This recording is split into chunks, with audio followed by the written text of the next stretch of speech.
Hello, and welcome to the Hope Unlocked podcast. I'm your host, Kristen Kurtz, and I'm also the founder of New Wings Coaching, where I empower and unlock women to soar in their calling and roar with their voices. If you're curious to learn more about how coaching can help you unlock your potential, be sure to explore the show notes for ways to connect with me further. Get ready to dive in as we uncover empowering keys and insights in this episode. So tune in and let's unlock hope together. Welcome to the Hope Unlocked podcast. I'm Kristen Kurtz, your host. I pray this episode is like a holy IV of hope for your soul. Please help me welcome my friend Jill McLaughlin to the show. I am just so thrilled to have her here with us.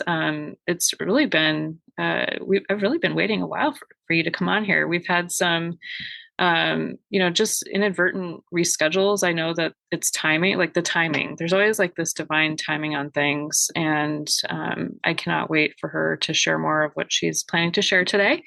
And then some. We're doing this real and raw. So Jill, would you share just a little bit about yourself and maybe about your business? We'll start there and then we'll get into the meat. Yeah. Thank you so much for having me. This is such an honor. So my name is Jill McLaughlin. Some know me as Jill Grunwald, and I'm a functional medicine certified health coach. I primarily specialize in hormone balance for women and also helping people, women, men, and some children, reverse autoimmune conditions. So I really love the sort of overlay of hormones in the immune system because I find that a lot of practitioners and mind you, I'm a certified health coach. I'm not a licensed medical provider, but I find that a lot of practitioners, whether they're licensed or not, often just focus on hormones or they just focus on the immune system. And the real magic is in looking at both of those systems to really help to bring people back into balance. Yeah, So absolutely. I'm on my 19th year this year, which is Congratulations. kind of crazy. That's amazing.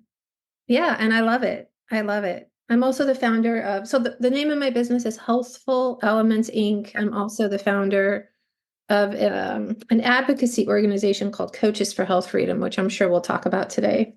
Yes, absolutely. Wow.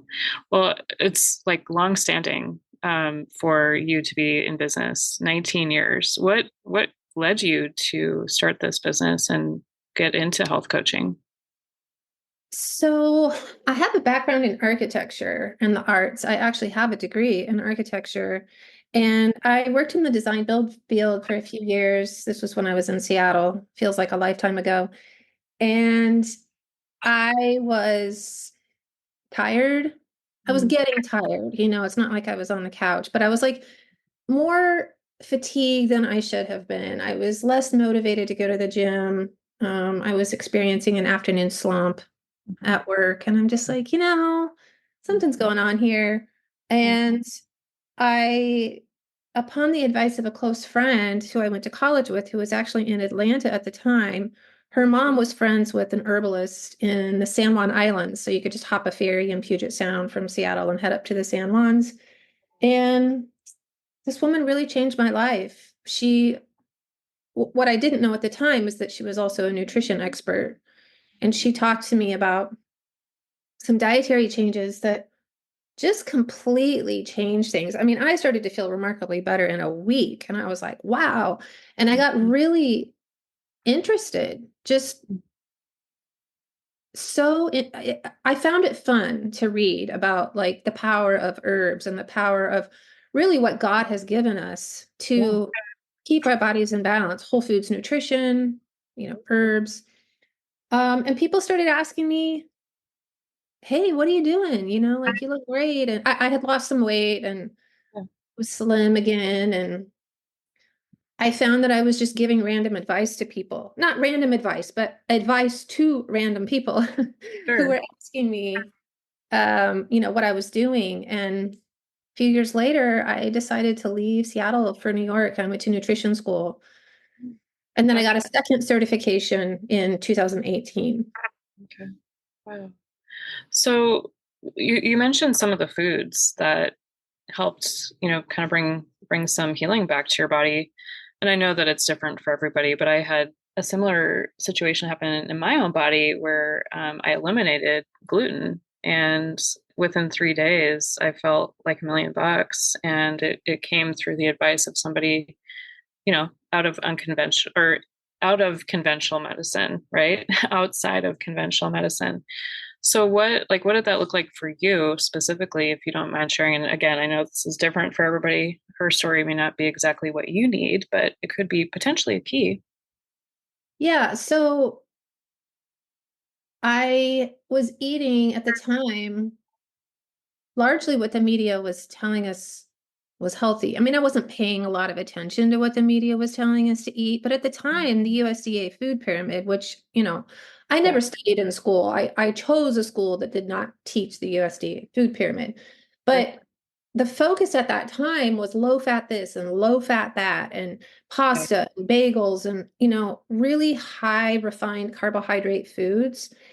And I significantly cut down on processed carbohydrates, and I started focusing more on fat and protein, which just, I mean, it fired up my metabolism. Mm. My brain fog went away. My blood sugar was balanced. And I chuckle about this because, even to this day, many years later, I find that the foundation for most of my clients, a foundational piece of their um, I don't want to say healing, I'm really careful about my language. I don't want to say treat, cure, or heal, but a foundational piece of their um, success is getting their blood sugar balance. It's so important. It's important for the immune system. Insulin, which regulates blood sugar, is a hormone. A lot of people don't know that insulin's a hormone. So if insulin is all over the place, Mhm. it's going to be challenging to balance other hormones. So it's it's so foundational for everyone. Yes, absolutely. Well, thank you for sharing, that part of your story too. And I know that well, part of how I was introduced to you was on my own journey of being diagnosed with Hashimoto's back, gosh, I think it was probably 17, 18 years ago. I don't know exactly how long ago it was, but it was shortly after I had my oldest son, and he's going to be 19. So we'll do the math there. But I remember just going on a journey of my own. I'm a researcher, and I was like local, I don't even remember what I typed in, and I found you. And I remember, um, I believe at that time, because it was probably in your early stages of, in your business, right? Where I came across, and I'm pretty sure this was your site, that you had some different numbers to look at when it comes to, the functional medicine side of getting your thyroid, test done. Is that ringing Yeah. a bell for you? Yes. Yes. And then I think I got on your email list. I mean, I remember going, my goodness, this woman is a prolific writer. And my eyes, opened, my ears perked up, and I was really listening. I got your cookbook when it came out, which I would love for you to share more about that. But I just started digging in and listening, and I just love what you're up to. And especially, we've connected more, especially over the last, couple few years because of some reasons, which we'll get into more. But yeah, so could you tell us a little bit more about just even your cookbook and how that came to the forefront? Had you written a book before that? Tell us a little bit more about that. Thank you for asking.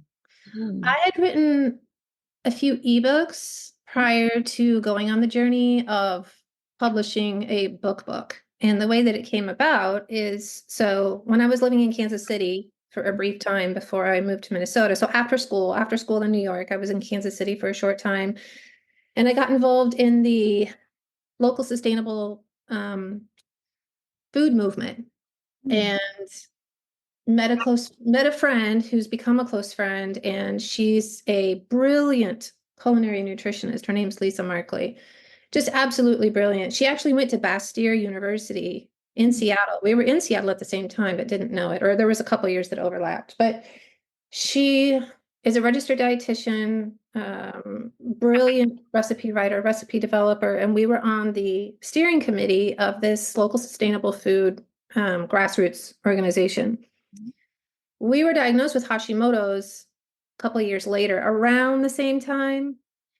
And I was doing an online class called Fire Your Thyroid, like fire up your thyroid. And it was a multi-part, online course. And she took the course. And the night after the last class, I was teaching these evening classes. And the night after the last class, she texted me and said, whenever you're ready to put your nutritional recommendations to the plate, let me know. Mm. And I was like, oh my gosh. Mm. We're going to write a cookbook. And we did. And it got published in 2017. It was a bestseller right away, which I'm very humbled to say. We worked really hard to, make it the best we could and get the word out before it was published. Yeah. Um, and it's still going strong today. A lot of doctors carry it in their practices. I'm so grateful. I'm so grateful. It was a very difficult journey. Publishing a book is well, if there's self-publishing and there's traditional publishing, and we don't have to get into the details of all of that, but self-publishing is a hard road to hoe if you want to do it right, especially a cookbook. Yeah. So it took us a long time to get Yeah. it done. I'm so grateful that we did it, and it's still going strong today. It's called the Essential Thyroid Cookbook. Yeah. Well, and the thing about this cookbook too is it's not just recipes. Tell us more a little bit about that, because I know there's more to the book than just recipes, right? Yes, and that was one of the first things that Lisa and I talked about was I don't want this to just be another cookbook. Right. I want there to be an educational component to it, and I want people to understand why we are utilizing some of the ingredients that we're using. We actually created this really nerdy Mhm. rating system Yeah. for, I spent a few weeks doing this intense research on like the most thyroid supportive nutrients, the most immune supportive nutrients, where that overlaps, and we created this chart, and then we published it. It's a free, it's just a click. It's not even an opt-in. People can find it in various places on my website. But Lisa took all that data Mhm. and created her recipes from that science. So it really is, the recipes are specifically thyroid and immune supportive. And the first third of the book is educational. So it really is a twofer. It's a book on thyroid health and Hashimoto's as well as a cookbook. Yeah. It's and being a researcher, I love, like you, I love just reading about I love recipes too. So it's just this beautiful um like how many pages is it? It's huge. 260 some, I think. Okay. Yeah. So how many years did it take to launch it? 5. But keep in mind, there was a lot going on for both of us during that time. Lisa has struggled with Lyme disease, and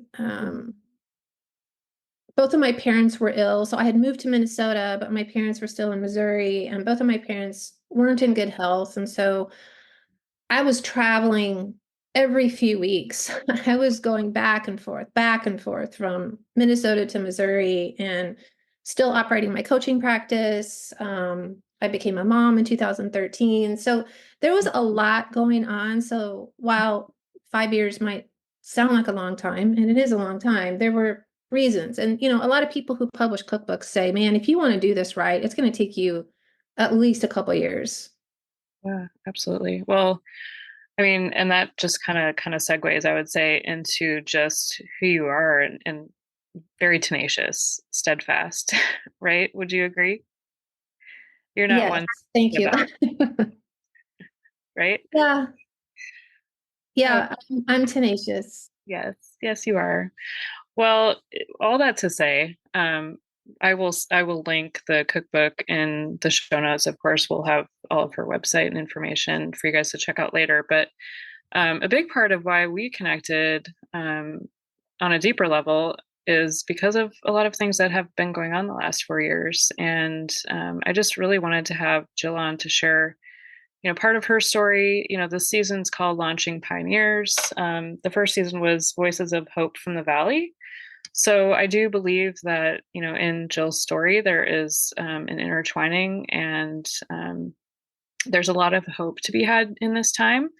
But there's also a lot of things that her and I have really walked through kind of parallel. We both are very outspoken about some of the things that have been going on in this world. And I would just love for you to share whatever's on your heart today with the listeners, because it's due time for you to share.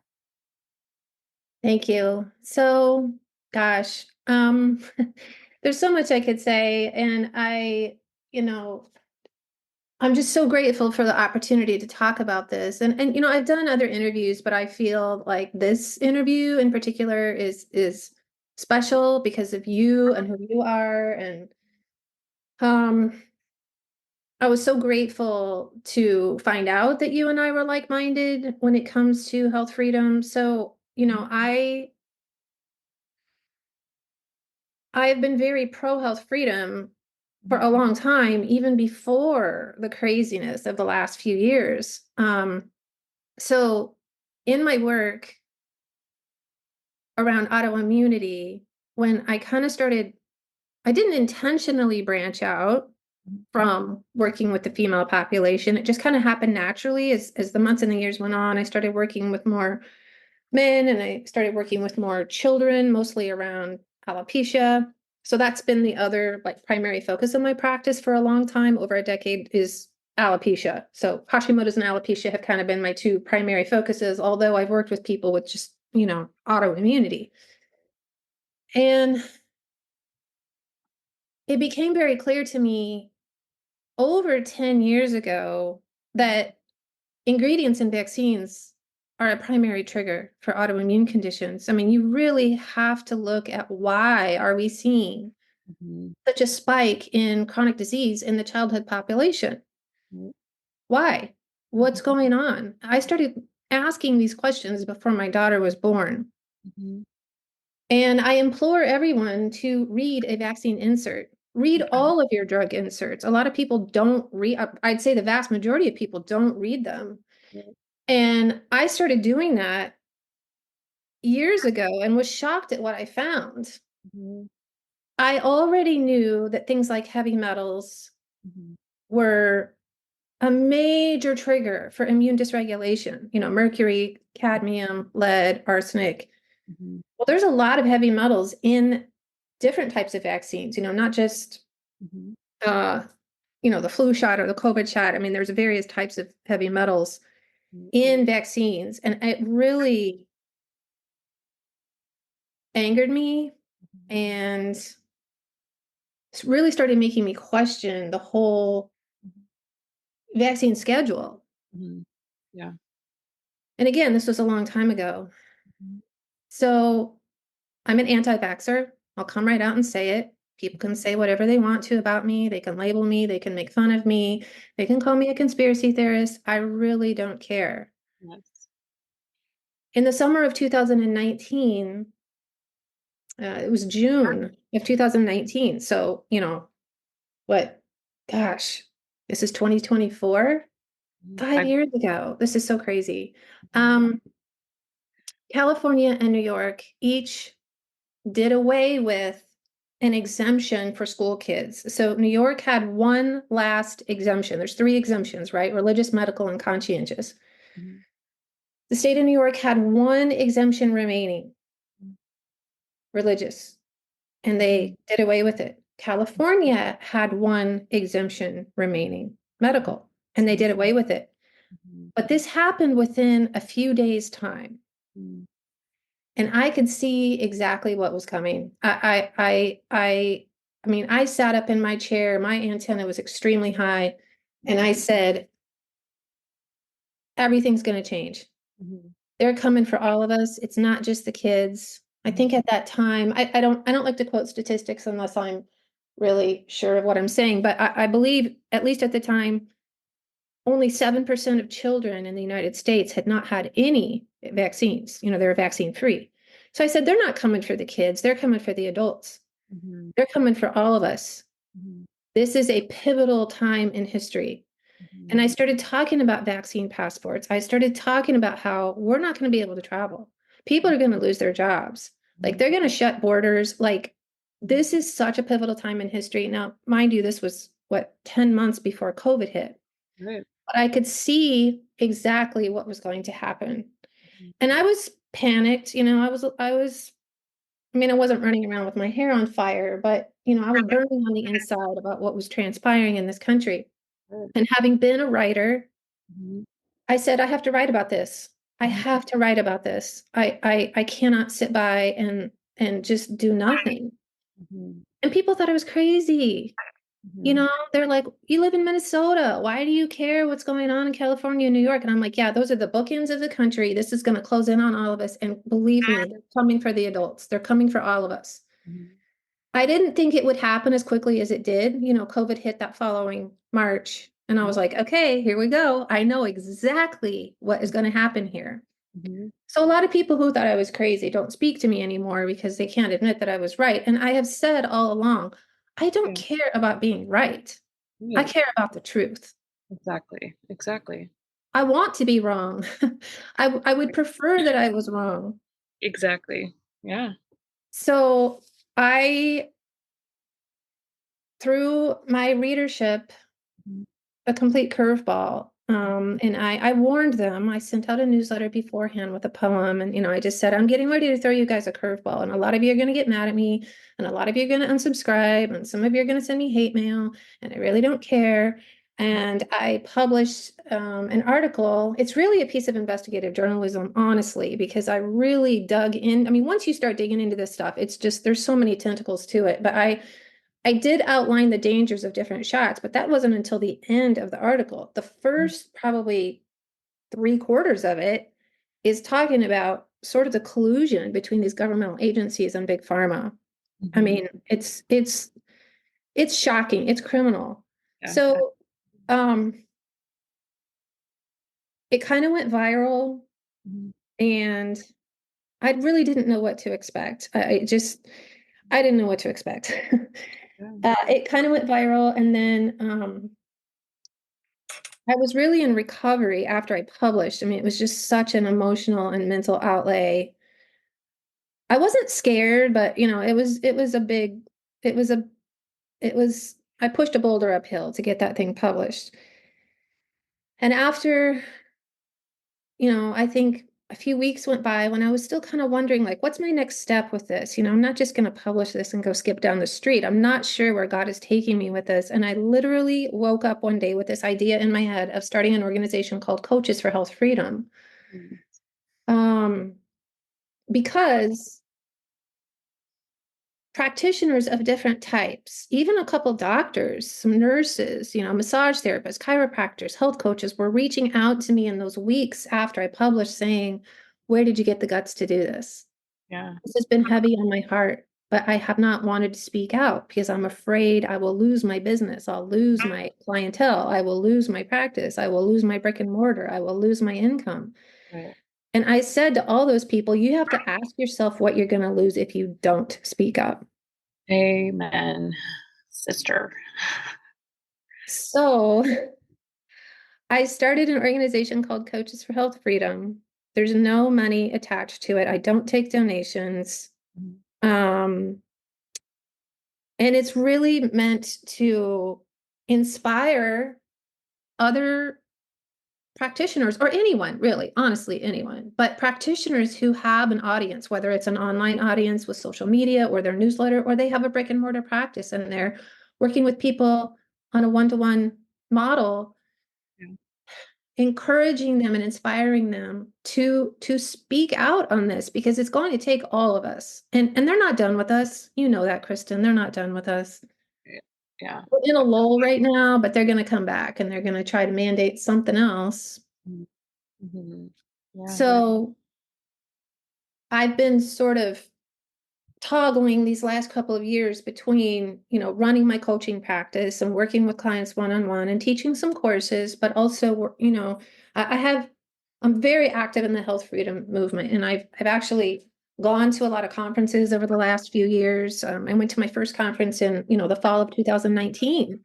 Um, So yeah, I will say one other thing about this, which is there's a whole section in that article about the relationship between ingredients in vaccines and autoimmunity. yeah, yeah. I mean, it outlays it very clearly. Could you share just maybe briefly about that? Because there might be some listeners who have been diagnosed with an autoimmune condition. I've been given some titles myself. I have three that I've been given over the years, and I don't like to speak it over myself because I am believing for healing fully. But I can't help but wonder all of the years of, you know, we have parents that did things that, they were just doing what the doctors had recommended. I did similar with my boys when they were first born because I wasn't a doctor. I didn't do my research back then.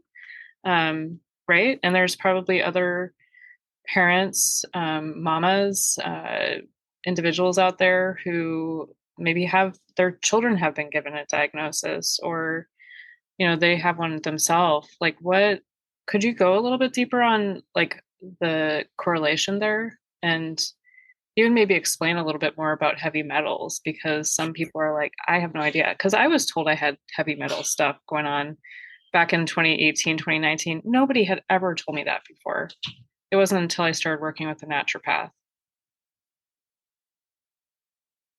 Yes. So I want to say, vaccines are not the only delivery mechanism for heavy metals. Mhm, Uh, a lot of people have metal fillings in their mouths that are off-gassing. mhm, There's some people live near like plants, like a coal-powered plant. There's various ways of coming into contact with heavy metals, and I kind of focused on that one mhm, um, a couple minutes ago when I was talking about this, but some of the other ingredients, if I'm answering the question that you're asking, some of the other ingredients are like MSG and acetone and foreign DNA and E. coli. And again, I'm just kind of yeah. painting a broad brush stroke. Different vaccines have different ingredients in them, but polysorbate 80 and 20. So God did give us a innate system for detoxifying our body. We have glands and organs that are meant to detox us. I mean, we have different toxins than our ancestors did, obviously, right? Like we're exposed to different things now than our ancestors were. But I don't want to paint a picture of doom and gloom, and I don't want to paint a picture of shame or, oh, if you gave your children vaccines, you're a bad person. I mean, I don't believe that. And some of the feedback that I got when my article was published, and I was getting feedback over many, weeks and months as more and more people read it. People were reaching out to me saying, this was so factual and such a kind of punch in the gut, but Mhm. there's you haven't shamed anyone. Yeah. And there's even I don't have the article in front of me, so I don't remember, but there is a paragraph in there offering, what's the word I want to use? Um, Offering compassion, I guess, to parents who feel guilty for what they did. They didn't know better. We've been told for decades that, vaccines are the way to eradicate disease, which is actually false. It's false. It's a false Mhm, paradigm. However, mhm, the majority of people have vaccinated their children. Like I said earlier, only 7%, I think it's around 7% of children in the United States have never received a shot. mhm. So there's no blame or shame here. Exactly. And I hope I'm answering the question, and you can ask it again Yeah. if I'm not getting to the core of what you were asking. But um, the body has an amazing capacity to detox if you give it the right support system. So I don't think all is lost. I mean, there are even nonverbal children Mhm. who regressed as soon as they got their shots. I mean, there's, many, many, many, many parents all over the world who said, I had a perfectly healthy child until we went in for the MMR and they never spoke again, or they never made eye contact again. There are children, even adult children, 20, 21, 22, who have regained their verbal capacity. So I don't want to paint a picture of shame, blame, or all is lost, Right. because Right. it's not. Exactly. Yeah. Have you seen or worked with any children who have um, been supported through your work and seeing some of those, like a testimonial that you'd be open to sharing? Yes. So first, I will say I've worked with enough kids. Mhm. And again, all of the children that I've worked with have had alopecia. I haven't worked with any children out, in the world of autoimmunity. It's all been, kids with no hair, or, half a scalp of hair, half their scalp is bald, whatever. Alopecia can come in a lot of different patterns. Some are completely bald, some have spots all over their heads. But I'd say roughly 50% of those parents are fully aware of what happened. I mean, they came right out and told me. They're like, yep, we went in and took Johnny for his MMR, and a month later, all of his hair was gone. Mhm. So they know, and it's not my position to tell them, or to diagnose and say, oh, well, your child has autoimmunity because you gave them their shots. Like, and there's plenty of children who've had their shots and who don't have autoimmunity, so I don't want to paint this picture of doom and gloom. Mhm. But yeah, I've worked with several kids who have seen incredible improvement in, it's called immune modulation, where we balance the immune system. And we're also doing other things, like in the case of Hashimoto's, like for my adult uh, clientele, we're doing other things to specifically support the thyroid. In the case of alopecia, we're doing things to specifically support what's called follicle stimulation. So underneath it all, it's, autoimmunity, it's one disease, but there are specific things we do depending on the type of autoimmunity, right? Mhm. So, um, yes, I've worked with a few kids who've regrown their hair, but also, their parents are just so relieved because they're like, well, I feel like we got our kid back. They're not, their energy's more stable, their moods are more stable, Mhm. which largely does go back to blood sugar, by the way. Not completely, but we're working on balancing blood sugar, and we're working on, regulating the sleep cycle, and we're healing the gut. That is such a critical piece. It's probably the most critical piece of reversing any autoimmune condition, is healing that microbiome or that digestive environment. And then we have this, gut to brain axis, right? Where anything that's going on in the gut is going to affect that blood-brain barrier. So if there's dysbiosis in the gut, oftentimes there is fatigue, or maybe some dizziness, or, mood instability. And when you heal that gut, it automatically has a positive impact on the cognitive system and on the blood-brain barrier. And so we see a lot of, like, mood disorders fall away, fatigue fall away, confusion fall away. People who have a hard time, like, oh, what was that word I was trying to think of? They can't think of, they have, what's it called? Word, where people can't think of the words they want to use, which actually is kind of happening to me right now. But there's a term for it. Yes. So we see huge improvements in all of those areas. Mhm. It's incredible. I mean, just the fact that you get to come alongside these people and literally get to the root, and no pun intended. um, we have both of us. I think that was just another element of how I got to know you a little bit better, was that there are some things that have helped support both of us. I don't know if you wanted to share a little bit more about that and how you've integrated some of these modalities into your practice, and maybe even some testimonials if you're open to sharing. Um, Testimonials around reversal of autoimmunity specifically. Yeah, just through, getting to the root. Yeah. Mhm. Yeah. And that's why my shortest program is 6 months, because we are peeling back the layers. And again, I'm not a licensed medical Yeah. provider. I'm a sleuth and I'm Yeah. tenacious and I'm really good at recognizing patterns and I'm really good at asking questions. But I'm not diagnosing anyone with anything. But what we are doing, So being a sleuth and being tenacious, um, I think my internet is going out a little bit. Can you hear me still? yeah, perfectly. It said my internet was unstable. So we're just saying, internet, you stay open. um, so in that, getting to the root, and being tenacious, I think where a lot of us maybe have had just maybe years of potentially not being well. Unfortunately, a lot of practitioners, in Western medicine don't typically get to the root. Would you agree? Wholeheartedly. Wholeheartedly. I mean, the medical community is set up very differently than like a high touch coaching Mm-hmm. relationship, right? Where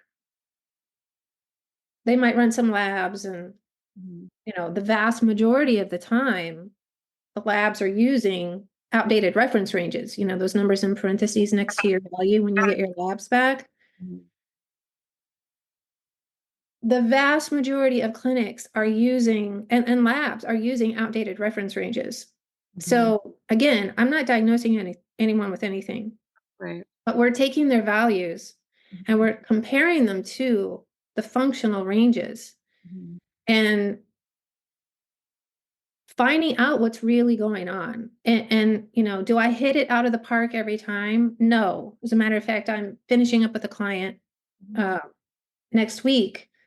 And she has a lot going for her. She has a lot going for her, but there's some things that we have not been able to figure out, and she's not unhappy. I mean, she's been very happy with our coaching program, but she's been a puzzle. She has stumped me. So Yeah. I'm not infallible and I don't know everything, but I am tenacious and I love looking at data and I love asking questions.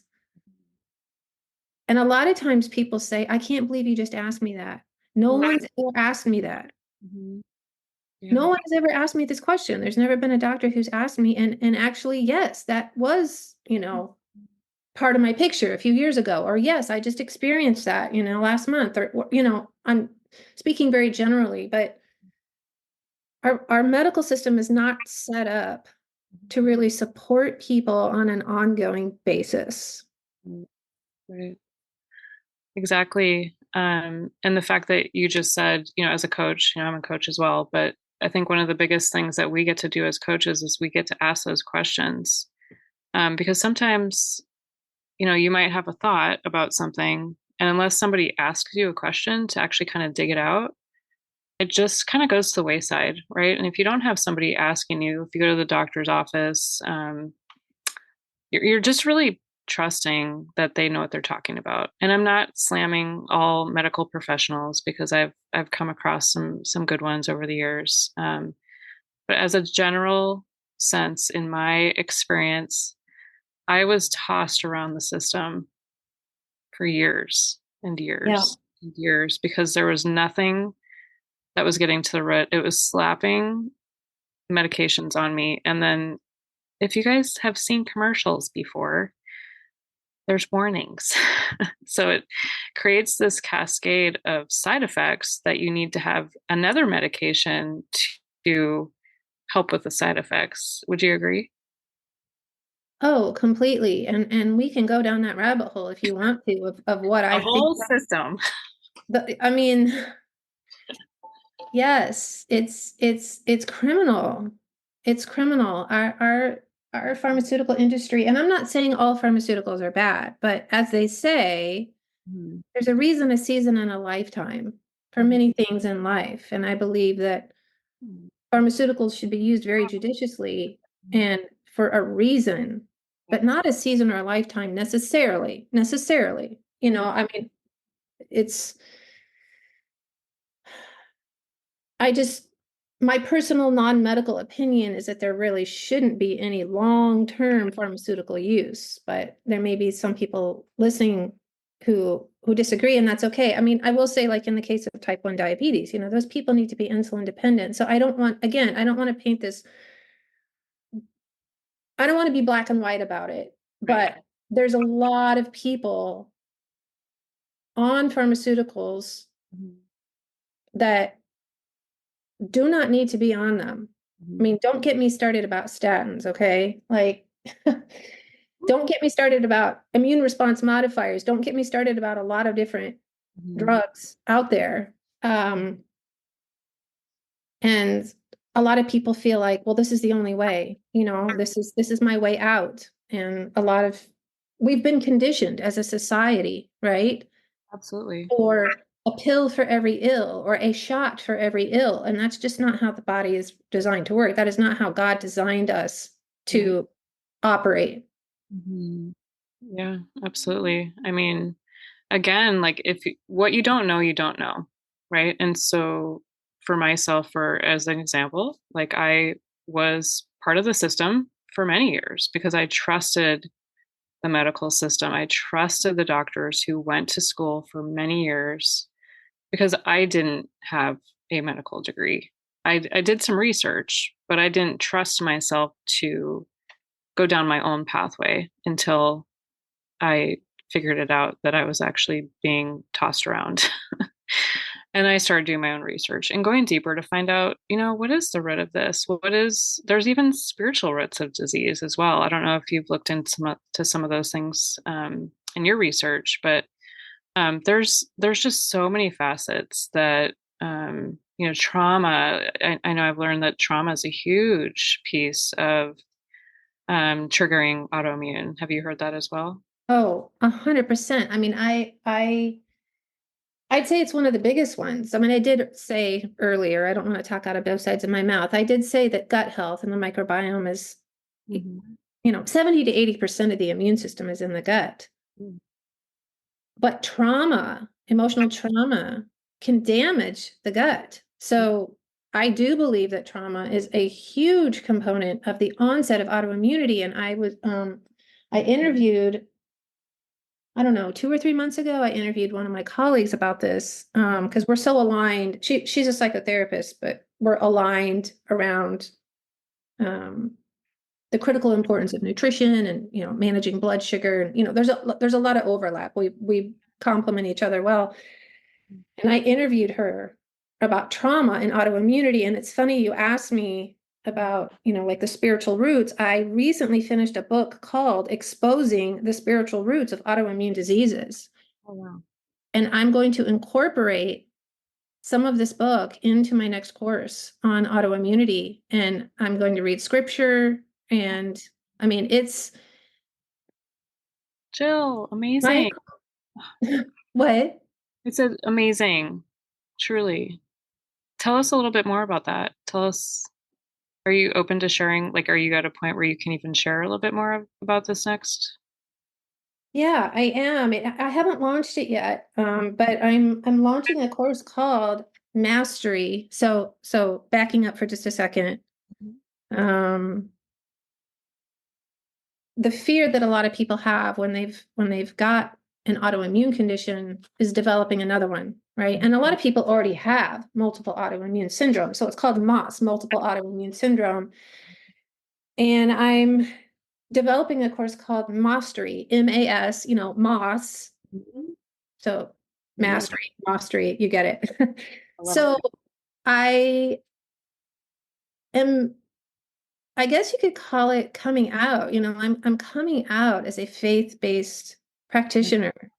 And my community of friends and my community of colleagues has changed drastically since 2019. I mean,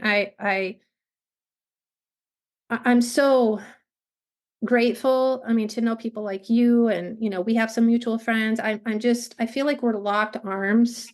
Yeah. We have our arms locked Mhm. and standing in the truth. Yeah. And um it just felt like a natural step for me to start bringing in my faith, Mhm. which has developed a lot Mhm. over recent years. Okay, recent years, like really since 2019, I've been on this journey of like, oh, maybe my mom was right. You know, I was raised in a Christian home and I largely rejected it Mhm. most of my life, much to my mom's chagrin, and she's passed on. But I am, you know,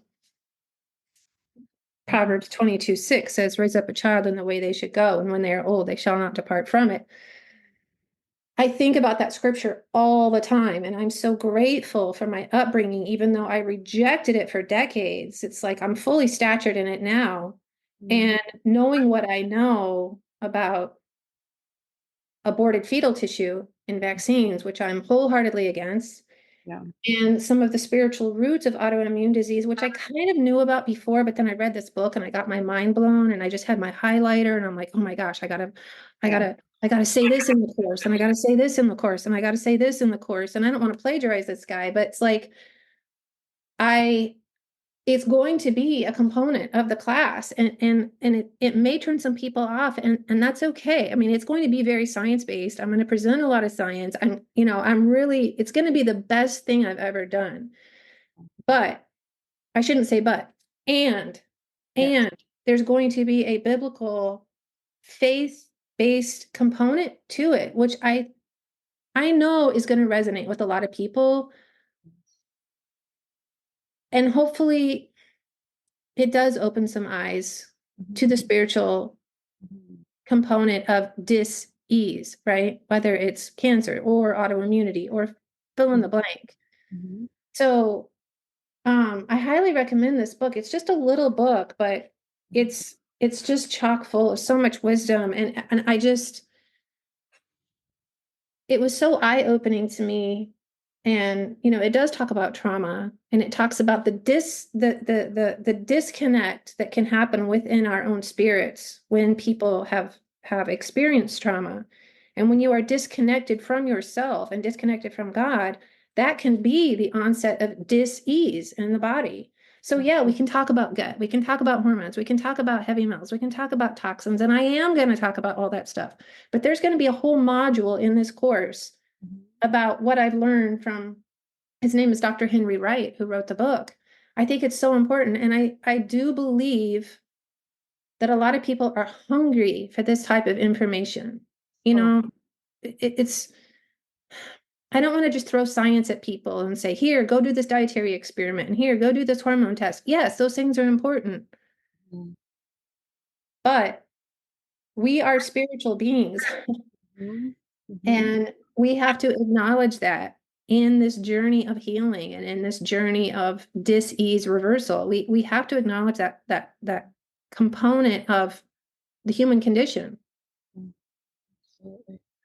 Yeah, I can only imagine how many people are starving for this and they don't even know it, Yeah, right? yeah, yeah, It's so time. I mean, just all of the things that you've learned over the years, your own experiences, your boldness, taking steps that maybe are a little counterculture, right? Even in um the health coaching industry, it's just another step for you to spread your wings and really help others do the same. And again, being a mouthpiece for Christ in this yeah. time. And that's one of the reasons why you and I kind of snap together like two magnets. It's like Mhm. I looked at what you were doing and I was like, oh my gosh, this woman is so brave. She's so unapologetic about her beliefs and she's so out there and it just resonated with me so much. And I've done some coaching with you. I was looking for somebody like you. I don't want to paint this picture of unicorns and moonbeams, uh, as far as the trajectory with my practice. I've gone through the dark night of the soul these last couple of years wondering what God wanted me to do because so many people are vaccine injured. The COVID shot's not even a vaccine. It's not a vaccine. It's gene altering technology. but there's so many people who are damaged. And I've had so many prior clients reach out, people who had done really well, like maybe somebody I worked with 3, 4, 5 years ago who did so well. They got their hair back, or they reversed their Hashimoto's, or they reversed their psoriasis, and they got the COVID shots, and everything fell apart. All their hair fell out, their psoriasis came back, their Hashimoto's antibodies went from 50 to 5,000. So I've been through a very difficult, I've walked through the valley these last couple of years. I mean, was there a high and an exuberance and a relief in publishing my anti-mandate piece and, largely getting good feedback and, people from all over the world emailing me saying, you've changed my life. That's all wonderful. But alongside that was people are getting forced to do something that they don't want to do to keep their jobs, or family pressure. I mean, a lot of people willingly got the COVID shots, and there's no judgment, right? I'm not judging anybody, but a lot of people did it under duress.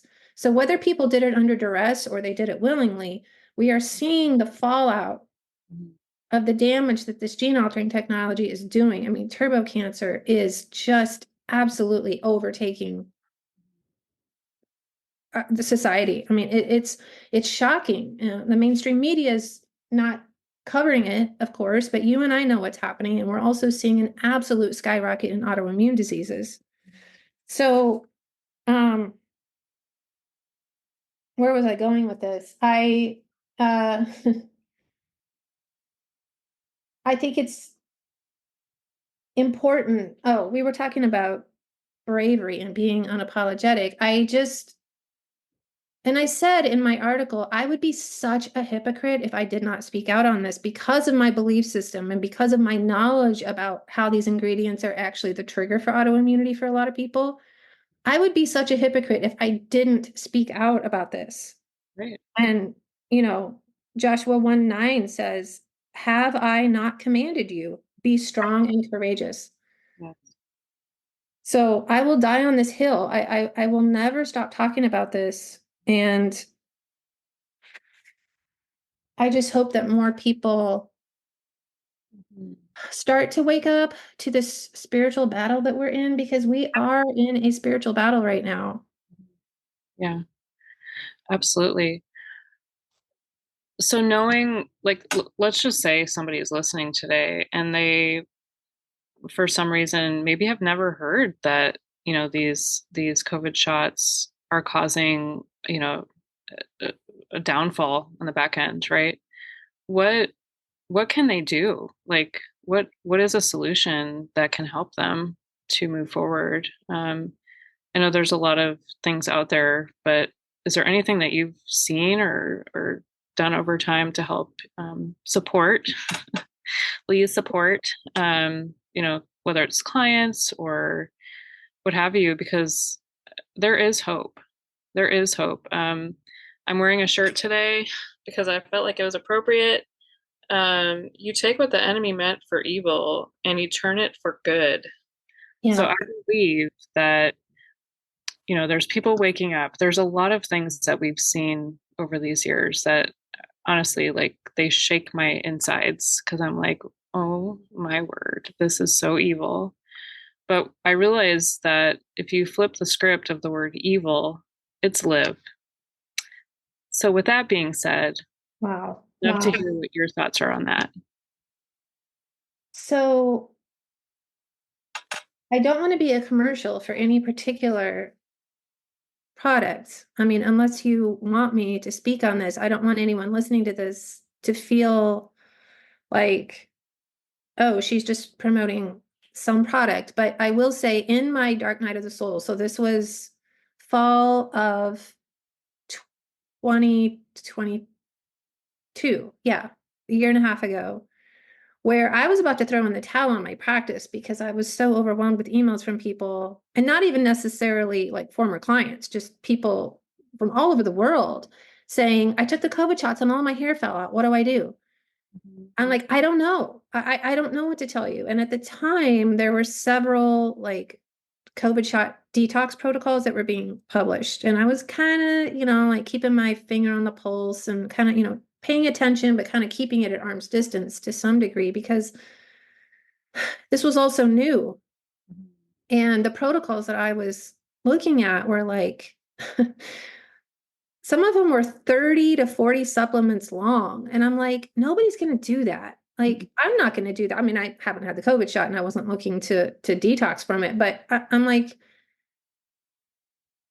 I am not going to share this with anybody because this is overwhelming. It's expensive. And it's not like I was trying to hold out on people, but again, I felt like at the time we were kind of throwing spaghetti on the wall, like, oh, this doctor published this and that doctor published that. And then you got these other doctors saying, well, you can't detox the synthetic spike protein. It's self-perpetuating. It makes itself in perpetuity. The synthetic spike protein continues to make itself, and there's no mechanism to turn that off. I do know that that's now false. And then in January, so January of 2023, I was introduced to a protocol, which I was skeptical about, right? I'm like, okay, here's another one, but I trusted the person who had approached me, and she said, look, you and I need to talk, because she's like, I've been following you for a while, and I know that you've been very brave and outspoken about what's happening. She's like, you need to know about this. And it's a simple protocol. It's simple. And I'm like, okay. So we get on Zoom, and what I thought was going to be a 45-minute conversation ended up being, I think, 3 to 3.5 hours. And I got my mind absolutely blown. So there is a mechanism that has been extremely helpful in cutting off that communication between the synthetic spike protein and our cells. It's like the equivalent of, like a cell phone has a signal, right? All of our cell phones have a signal to a satellite. You take that cell phone, you smash it in the driveway, it blasts into smithereens, and it no longer has a signal. So this is a similar mechanism. And I also want to say, I don't want to just keep harping on the COVID shot or people who've had the COVID shot. I know there is a lot of regret in the community, and I have a tremendous amount of compassion for those people. But I also want to say the spike protein is aerosol. So we've all been affected by it, to varying degrees. So we have all been affected. So I take this protocol myself, and I don't want to be a commercial for it. I'll say more if you want me to say more about it, but what? You're welcome to. I mean, once I heard you talking about it, I was like, girl, I'm trying this myself, because I was around a lot of people who were getting it. And I'll share, openly about what was happening to me. I had a hysterectomy years ago, and I was starting to bleed. Yeah. So let that be a testimony of there's other things that just even being around other people who had it was doing to my body and others. And again, it's just it's a support system. I'll just say that. It's definitely been a support system to my body. And because just like you, I've been, like you've been in my back pocket for many years, sharing what you've learned, and you are very straight to the point, and I know your heart. So I was like, okay, I want to hear more about this, So the company is called Root, and the nanobiotechnologist, PhD formulator of these products has created a products that, like we talked about, cuts off that communication between the spike protein and the cells. So I want to back up for a second and say she's deeply Christian. She and her husband are both deeply Christian. She had a prophetic word spoken over her when she was, I think, 19 years old. I don't quote me on that. I think she was 19. She's brilliant. She's got an eidetic memory. She's idiot savant, but she's a social idiot savant, so she's not antisocial. Absolutely brilliant. She had a prophetic word spoken over her that said, this pastor said to her, there's going to be a crisis in healthcare, and you will be the solution. It gives me chills every time I tell somebody this. So she and I are the same age. We're both from these small towns in Missouri, which is kind of funny. I've never met her, but she's now 54, and she also knew what was coming with COVID, and she already had the solution before COVID hit and before the shots were rolled out because she used to work for Big Pharma, which Mm-hmm. raises some eyebrows, but she left under a crisis of consciousness. She left the pharmaceutical industry, but she knew what was coming and she already had the solution created. So, it's a clinoptenolite that short circuits that communication between the spike protein and the cell. But also what's really, really important, and the reason that her specific zeolite clinoptenolite is different than anything else, any other zeolite on the market, is because it eliminates or alleviates what's called mineral gapping. So every cell in our body has occupancy, like there's a space within the cell that has to be occupied by something. For a lot of people, it's occupied with toxins, Mm-hmm. heavy metals, pesticides, toxins that we have not been able to expel from the body. So this product has a negative charge, and toxins like heavy metals, pesticides, herbicides, other toxins have a positive charge. So when you ingest this clinoptenolite, it acts like a magnet. They snap together, and the toxins are pulled out of the system safely without contaminating surrounding tissue. This is so important because there's a lot of what's called chelation, which means to bind. There's other forms of chelation that, yeah, you might pull the toxins out of the tissue, but it's going to contaminate surrounding tissue in that detox process, and people can actually get sicker than they were before they started their detox. This clinoptenolite simultaneously at the same time, so it pulls the toxins out and it immediately infuses the cells with minerals so that those cells are reoccupied with what they're meant to be occupied with, which is minerals. I've been harping on minerals for over a decade. I mean, minerals are just so critically important for the human body. So instead of leaving that cell empty, or cells, all of our cells empty, where they can collapse on themselves, if there's nothing to occupy that space, the cells can collapse. And that in and of itself can be a contributor to autoimmunity. So it pulls the toxins out, and this is the only clinoptenolite on the market that reoccupies that cell, the cells, with minerals so that they don't collapse. So it is a completely different animal than any other zeolite on the market. And it's a major detoxifier. And many of my clients, former clients, students have been on it for over a year now and just seeing absolutely incredible results. I mean, just incredible. Yeah. So, there's a couple more products from Root that I really actually love. We don't have to get into them. Clean Slate is hands down the most important. If people can only do one product, Yeah. they need to do Clean Slate. I also do love Immune Defense Shield. That's my second favorite product. I do love that for anyone with a history of autoimmunity or cancer, but we can stop there unless you have other questions. But, for people who've had the COVID shot and have had adverse reactions, or who are just concerned about the synthetic spike protein, I think Clean Slate is so critically important. Yeah. I I would agree. I've been on, well, I think it's been since about April of last year, and I've taken Immune Defense Shield every single day. I have not been sick for at least 2 years. Yeah. I mean, I don't even get anything. Nothing. Like nothing comes at me, and I love it. And it's I feel like it's just I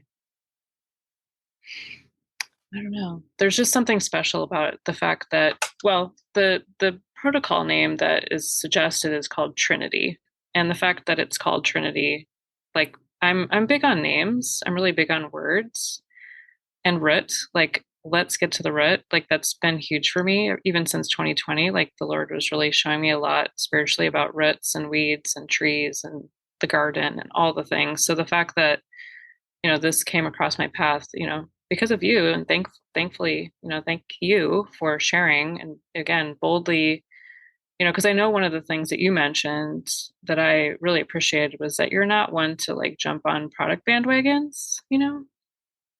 Yeah. So I appreciate Well, that, right? this is one of a very, very few number of products that I have shared in 19 years. Like I haven't jumped on like the essential oils wagon. Like I use essential oils, but I don't have a relation, I don't sell them. This is one of a very few things that I've really latched onto, and I had to know what it was before I started talking about it. I probably spent a good, Yeah. 5 to 6 weeks really watching videos and looking at like who's behind this and what is this and how does it work and tell me more about mineral gapping. Like I really had to look at it before I was willing to make a peep about it because my reputation is everything to me, and I don't want to be talking about something that's ineffective or that the company is disintegrous or I can't go there. I just can't do that. Absolutely. I'm right there with you, my friend. Well, you have shared so much goodness. I feel like we'll have to have you back on again. Do you have a rough estimate when Mastery will be up and ready to roll out for the listeners? You know, I'm working on it this summer. I may roll it out in like late July or August. It's not a great time to roll out like a multi-part program in the summertime. It's not Yeah. because people are, kids are out of school and families are on vacation. Fall is a good time to do it, which if you would have told me when I had the idea for Mastery that it wouldn't be until fall until it rolled out, I would have been like, no, I got it, no way, I got to do it sooner. But uh I've been busy with some other stuff lately, and I think it's probably wise for me to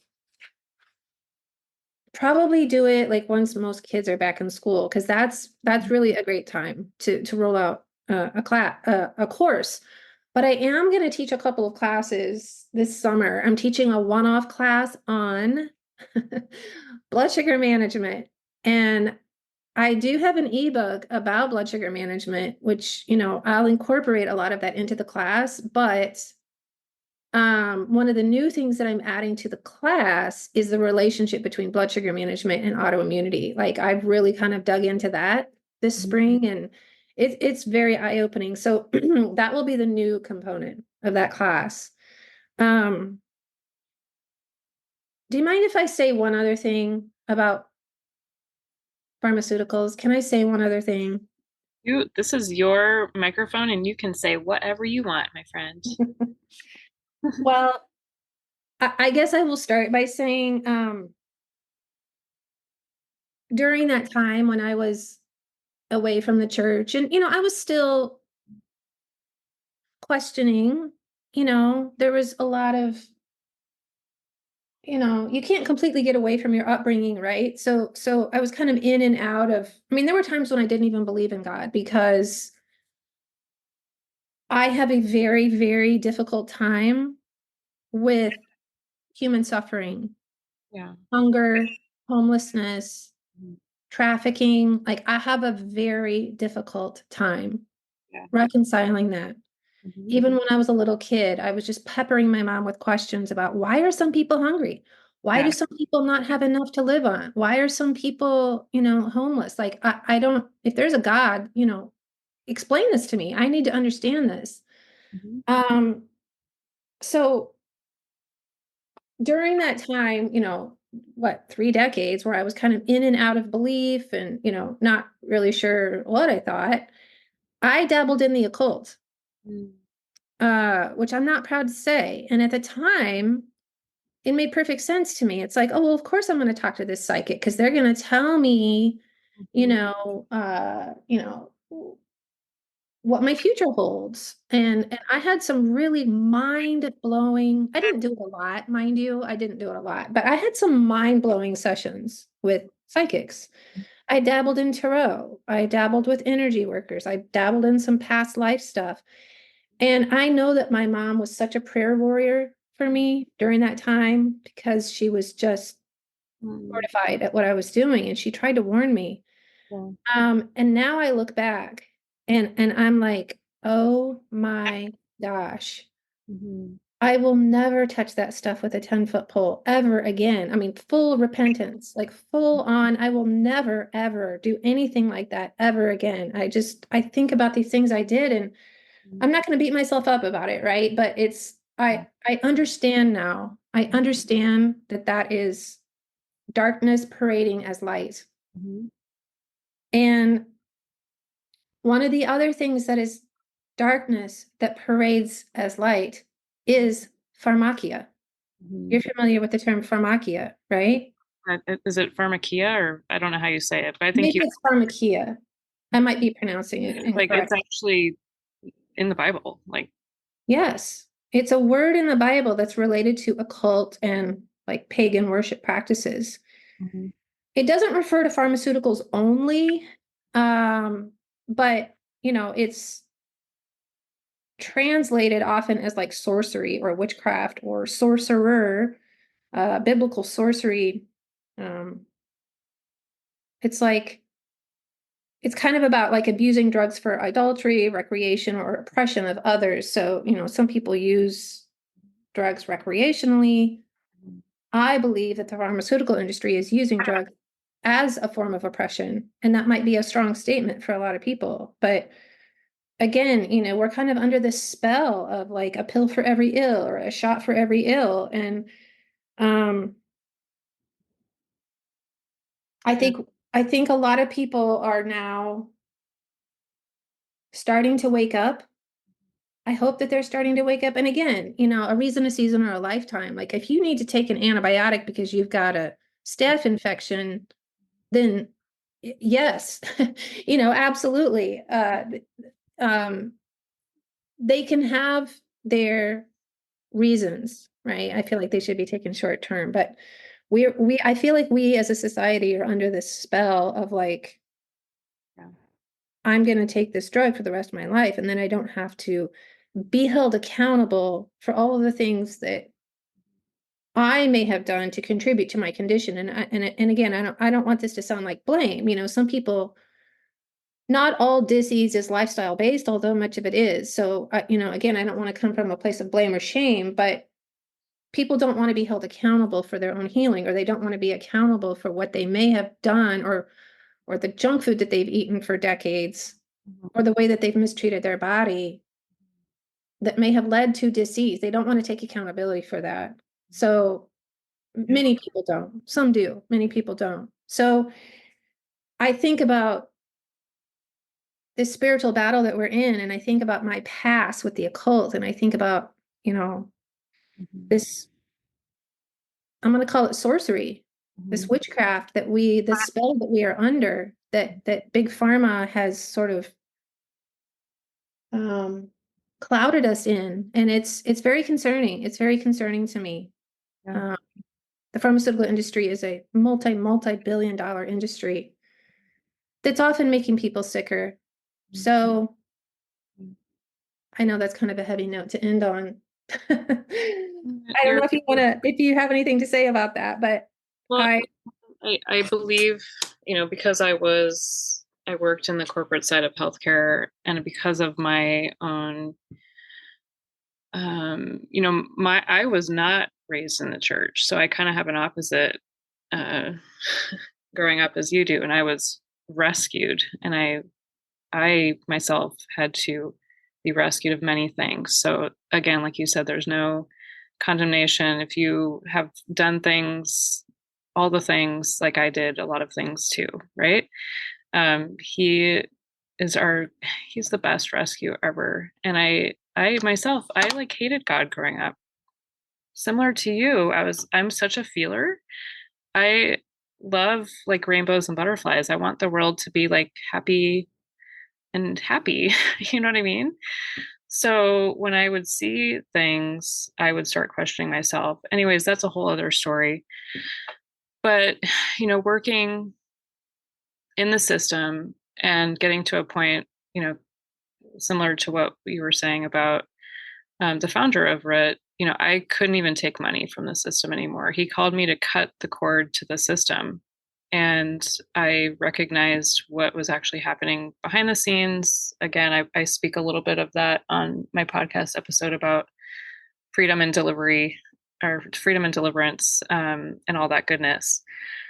But one of the things I realized, and I see, I'm kind of a wordsmith. I'm a wordsmith in a different way than Yes, you. you You're are. the prolific writer, and I see words within words a lot. And at one point, I don't even know, it must have been within the last 4 years, I would say, I saw the word pharma, and the word within that is harm. Yes. And I was Yes.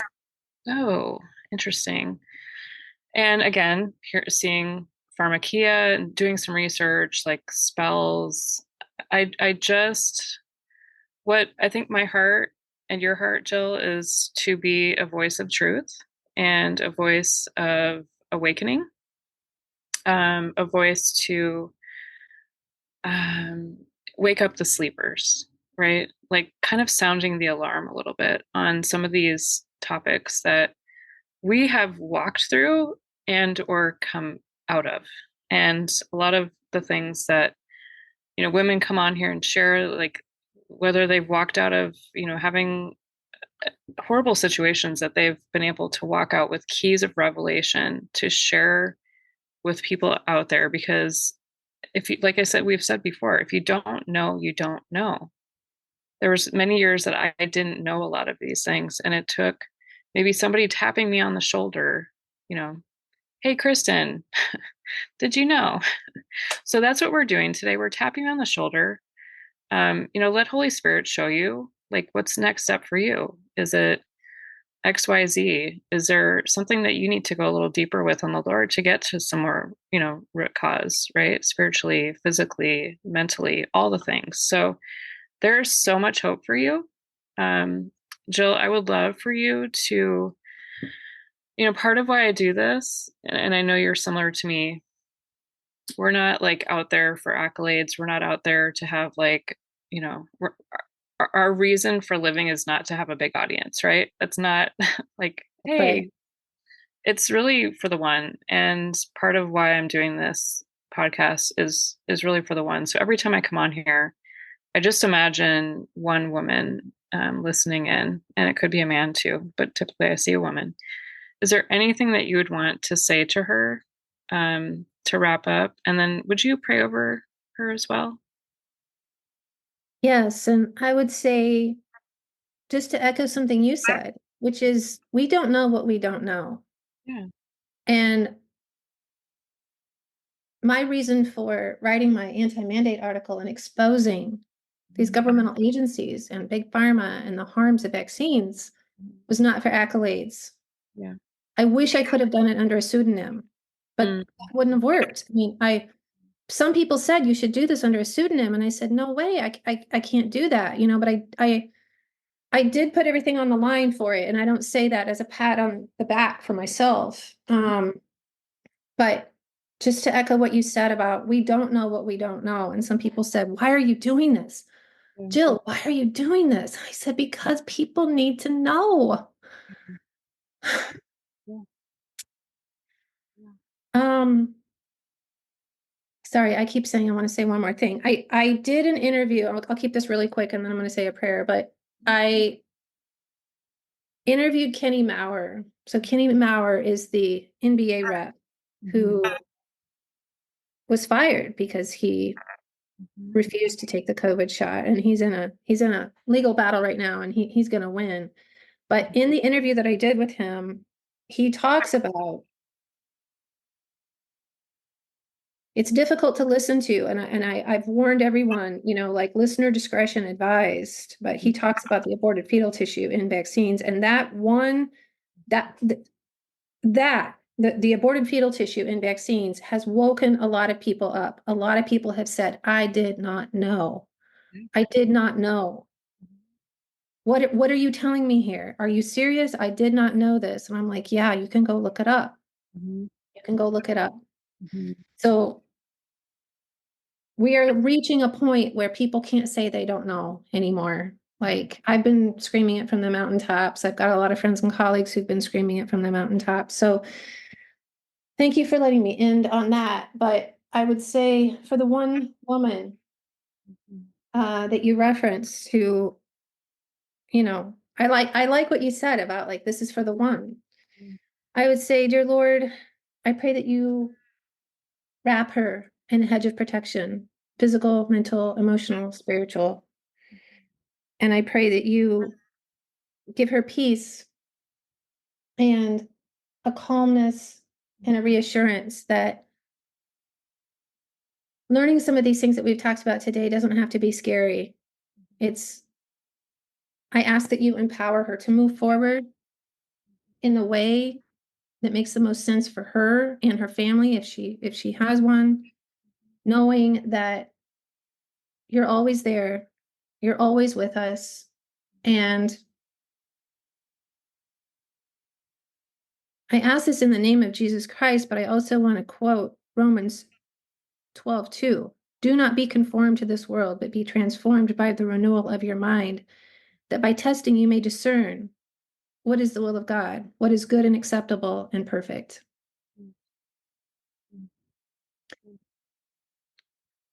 Jill, thank you. That is one of my life verses because my birthday is 12 too. So it fits. Really? Do Oh my not be gosh. conform to the pattern of this world. So it fits perfectly, and it fits you perfect too, my friend.